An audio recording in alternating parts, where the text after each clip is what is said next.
Here with us is Victor Davis Hanson, Senior Fellow at Hoover. Victor, some would say that China did get something out of this summit, at least regarding some of the language, maybe on Taiwan. Watch. We're supposed to travel 9,500 miles to fight a war. I'm not looking for that. I want them to cool down. I want China to cool down. But you're waiting on approving billions of dollars of weapons for Taiwan. That's right. Is that I'm moving forward? Well, I haven't approved it yet. We're going to see what happens. What are you looking for? I may do it. I may not do it. Victor, your reaction to that? Trump never likes to tell anyone what he's going to do until he actually does it. Well, he's ascendant. I mean, all the data show that the cards are in Donald Trump's hands. The United States GDP is a third of the world. I mean, 4 Chinese produce 60% of what 1 American does in terms of GDP. We're exporting oil. They're importing 10 million barrels a day, and they're desperate for it. Trump has shut them out of the Western Hemisphere, whether it's Panama or Venezuela. Whatever happens in Iran, China's not going to be a player. And if it is a player, it's going to be with the permission of the United States. All the data, I mean, their fertility is 1.0. They're shrinking and aging. So they've got fundamental existential problems. And we, on terms of AI and GDP and oil and natural gas, we're booming in foreign investment, and they know it. So Donald Trump can act like he can be magnanimous as he wants, but he has all the cards in his hand, and they don't have any. And you know, one last thing, really quickly, we go through these periods of frenzy and hysteria. In the 30s, everybody said that the new model was fascism, that Mussolini and Hitler survived the Depression better than we did. Then after the war, it was the Soviet juggernaut was going to take over the world. And then when that collapsed, they said Japan Inc. They bought Pebble Beach. They bought Rockefeller Center. How are we going to deal with it? They've got a superior paradigm. Then at the millennium, it was the EU. EU is the perfect new global model for all of us. The dollar has fallen to 1.6. We'll never be able to compete. And they all faded because they don't have our constitutional system, federalism, personal freedom, market capitalism, and open society. We're a very dynamic, resilient country, and I think Trump understands that. And China is just the latest phase that we're all supposed to be upset about, but it's going to meet the same fate vis-a-vis us that these other so-called superpowers experience.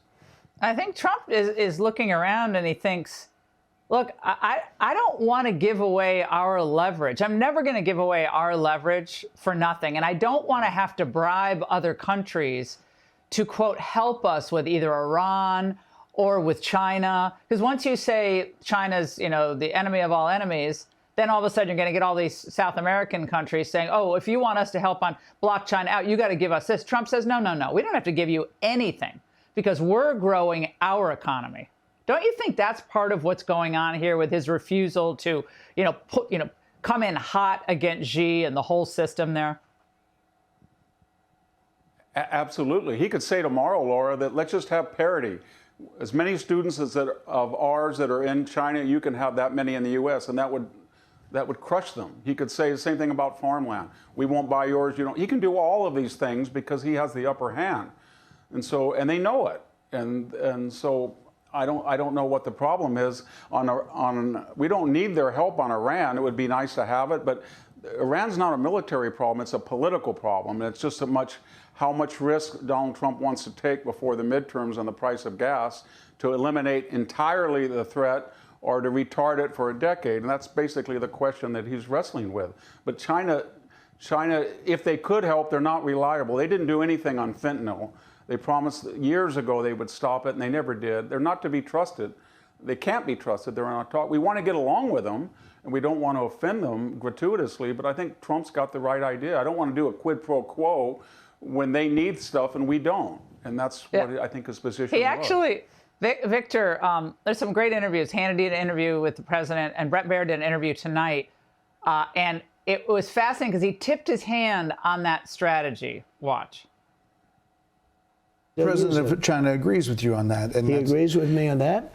He agrees with me that he wants to see it end. He'd like to see it end. He would like to help. If he wants help, that's great. But we don't need help. And you know the problem with help?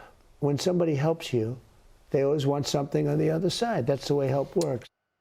Victor, all these critics of Trump, It's fascinating to me that they've learned nothing about him. Zero.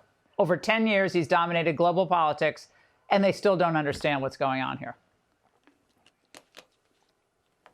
If we had followed the Biden and Obama policy on the border right now, and we had another 12 million illegal aliens over 4 years, or their new Green Deal, and we were importing another 4 or 5 million barrels of oil, or we kind of suppressed AI and all these new technologies, he would be a beggar compared to China. But it's just a whole different world. He's in a very powerful position, and he knows it, and yet he's magnanimous. He's not rubbing it in. He doesn't want to do that. But it's basically they want stuff from us, and we don't need stuff from them. Not now. We might have 10 years ago, or we were afraid that we did, but we don't. And he's not going to sell out Taiwan for help in Iran when he doesn't need their help. No, it's ridiculous. And we're working on the rare earth magnets. The other administrations, made huge mistakes on that front. Trump's trying to clean up everybody's mess as usual. Victor, you were the person I wanted to talk to most this week. Thank you so much. Be sure to like and subscribe for all the Fox News latest on YouTube and catch full shows streaming now on Fox One.